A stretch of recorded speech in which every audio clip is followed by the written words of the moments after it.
Olá, bem-vindos a mais uma análise aprofundada. Hoje nosso foco é um texto bíblico que, nossa, intriga e fascina há séculos. O capítulo 7 do livro de Daniel. Recebemos uma fonte bem interessante, a transcrição de uma análise em vídeo, que coloca esse capítulo como assim, uma das profecias mais completas do Velho Testamento sobre eventos futuros, sabe? Especialmente sobre o que a análise chama de fim dos tempos. Exatamente. E a nossa tarefa aqui é tentar desvendar essas visões que o Daniel teve, né? Entender como a nossa fonte interpreta tudo isso e como ela faz as conexões com outras partes da Bíblia e com a história mundial também.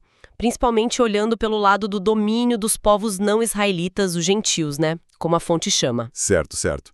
Vamos mergulhar nisso então. Para começar, acho que vale a pena situar um pouco quem nos ouve. O livro de Daniel tem 12 capítulos, e a fonte lembra que tem uma divisão bem clara, né? Sim, tem sim. Os primeiros 6 capítulos são mais, digamos, narrativos. Histórias conhecidas, tipo Daniel na Cova dos Leões, A Fornalha Ardente, essas coisas. Aham. Já a partir do capítulo 7, e aí vai até o 12, o tom muda, né? Fica totalmente profético. E um detalhe que a análise ressalta, que eu achei bem interessante, é a cronologia. Parece que as visões dos capítulos 7 e 8 aconteceram antes da queda da Babilônia, que está lá no capítulo 5. Ah, que curioso. Então não é tudo linearzinho. Não, não é. E tem outra coisa. A língua.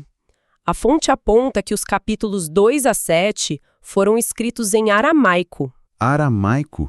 A língua franca da época na Babilônia, né? Isso mesmo. E a interpretação que a nossa fonte dá é que essa escolha não foi por acaso, sabe? Seria um sinal de um foco específico nesses capítulos. A história do poder mundial na mão dos gentios, um desvio do foco mais comum da Bíblia, que geralmente olha pela perspectiva de Israel, e o capítulo 7 é justamente o último dessa parte em aramaico. Entendi. Faz sentido essa leitura. E para a gente entender bem o capítulo 7, a análise que a gente tem sugere revisitar rapidinho o sonho do Nabucodonosor lá no capítulo 2. Aquela estátua feita de vários metais. Exato, essa estátua é fundamental. Cabeça de ouro, peito e braços de prata, ventre e coxas de bronze, pernas de ferro e os pés, aquela mistura de ferro e barro. Isso. A interpretação clássica, que a nossa fonte também segue, vê aí uma sequência de 4 grandes impérios mundiais. Babilônia, o ouro, Medo-Pérsia, a prata, Grécia, o bronze e Roma, o ferro. E termina com essa fase final meio instável, fragmentada, do ferro e barro. E a pedra? Aquela pedra cortada sem auxílio de mãos que simplesmente pulveriza a estátua batendo nos pés. Então, segundo a visão da fonte, essa pedra é o reino de Deus, de origem divina, né? Que entra na história para acabar com esse último estágio do poder gentílico e estabelecer um domínio que dura para sempre.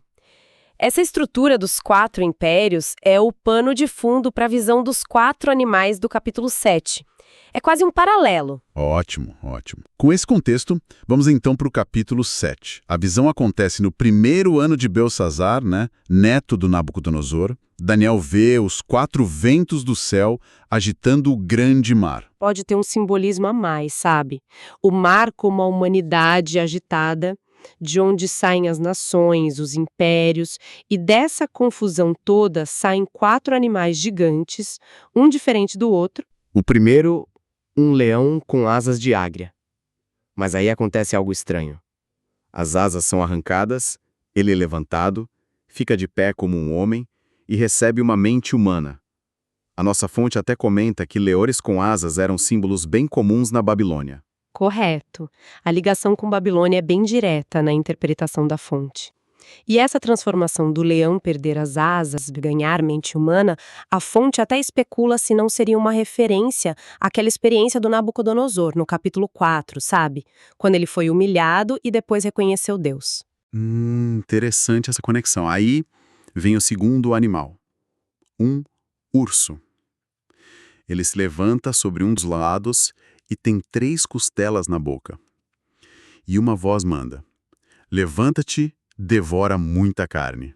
A análise interpreta esse como o Império Medo-Persa. Menos majestoso que o leão, talvez, mais pesado, forte, brutal. O fato de se erguer sobre um lado poderia indicar o domínio persa sobre os medos, né? Na aliança deles. E as 3 costelas? As 3 costelas a fonte identifica como Lídia, Babilônia e Egito, que foram conquistas-chave para consolidar o Império Medo-Persa. Muita carne para devorar mesmo. Entendi. O terceiro, um leopardo. Só que ele tem 4 asas de ave nas costas e 4 cabeças. E também recebeu domínio. Esse a análise liga à Grécia. As asas de ave, segundo a fonte, simbolizam a velocidade, né, a rapidez incrível das conquistas do Alexandre o Grande. Nossa, sim. E as 4 cabeças. Bom, aí aponta direto para a divisão do império dele depois que ele morreu entre os 4 generais. Velocidade e depois fragmentação. É a marca dele. E aí chegamos no 4º animal. Esse parece ser o centro das atenções, tanto da visão quanto da análise da fonte, né? É descrito como, nossa, totalmente diferente. Terrível, pavoroso, extremamente forte. Nem parece bucho de verdade. Dentes de ferro, garras de bronze. E o que ele fazia era destruir tudo. Devorava, esmagava, pisoteava o resto. E, claro, tinha 10 chifres. A fonte dá muita ênfase aqui. Esse animal seria Roma. A singularidade dele é ressaltada. Não tem paralelo na natureza. Os dentes de ferro fazem a conexão com as pernas de ferro da estátua lá do Daniel 2. Assim. E a análise destaca o diferente. Enquanto os outros impérios até absorviam culturas, Roma se destacava pela capacidade de esmagar mesmo, impor sua lei à força, um poder imperial diferente. Os 10 chifres, assim como os 10 dedos da estátua, são interpretados como uma fase futura, talvez uma união de nações ou líderes que surgem desse legado romano. E no meio desses 10 chifres aparece mais um. Começa pequeno, mas ele cresce e nesse processo arranca 3 dos 10 chifres originais. O que esse representa? Olha, esse 11º chifre é chave na interpretação escatológica da fonte. Ele tem olhos como o de homem e uma boca que falava com grande arrogância. O chifre é poder, né? E os olhos e a boca indicam inteligência e, principalmente, um discurso desafiador. A análise que a gente tem identifica esse pequeno chifre não como um reino em si, mas como um líder humano específico, uma figura central no cenário do fim dos tempos, que tradicionalmente chamam de anticristo dentro dessa linha. E essa coisa de falar com grande arrogância é tão forte que a fonte até usa aquela expressão, né? O Senhor Boca Grande, para destacar justamente essa característica, essa marca dele de blasfêmia, de se achar. Exatamente, essa arrogância na fala é um tema que volta sempre na descrição dele. É a marca registrada. Aí a visão muda de cenário, né? Sai da terra e vai para o céu. Tronos são preparados e o ancião de dia se senta. A descrição dele é: uau! Vestes brancas, cabelo como lã pura, trono e rodas de fogo. Uma imagem da majestade, da santidade de Deus Pai, como a fonte o identifica. O fogo sempre ligado à presença divina e ao julgamento, né? Que tá para começar. A menção de tronos, no plural, a fonte acha interessante. Até considera uma ligação com os 24 tronos lá de Apocalipse 4. Ah, sim. Mas nota que os 24 anciãos que a fonte interpreta como a igreja glorificada não estão aqui. A explicação que dão é que a igreja era um mistério ainda não totalmente revelado no Velho Testamento. Bom, mas o tribunal se reúne, os livros são abertos, o julgamento vai começar. E qual o resultado desse julgamento para o pequeno chifre e para o 4º animal? Então, por causa das palavras arrogantes do pequeno chifre, o julgamento cai sobre ele e sobre o sistema todo que ele representa. O 4º animal é morto, o corpo destruído no fogo. Já os outros 3 animais, Babilônia, Pérsia, Grécia, eles perdem o domínio, mas a existência deles continua por um tempo. Como assim continua? A leitura que a fonte faz é que, embora os impérios tenham caído politicamente, as influências culturais, filosóficas, até espirituais deles podem continuar existindo, sabe? Ou até ressurgir na história, mesmo sem o poder dominante. Entendi. E nesse cenário celestial, Daniel vê outra figura impressionante. Um como filho do homem, vindo nas nuvens, se aproximando do ancião de dias. Quem é esse? A fonte não tem dúvida. É Jesus Cristo. Ele mesmo usou esse título, Filho do Homem, muitas vezes. Ele se aproxima de Deus Pai e recebe dele o quê? Domínio eterno, glória, um reino universal que nunca vai acabar, é o contraponto divino e permanente aos impérios terrenos que são brutais e passageiros.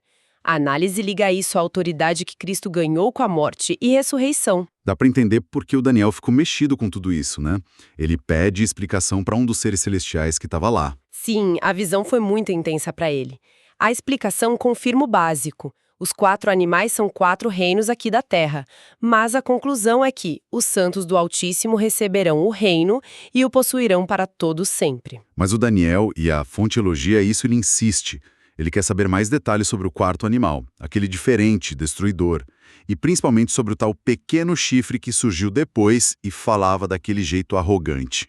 Ele foi direto ao ponto mais crítico, e a explicação se aprofunda.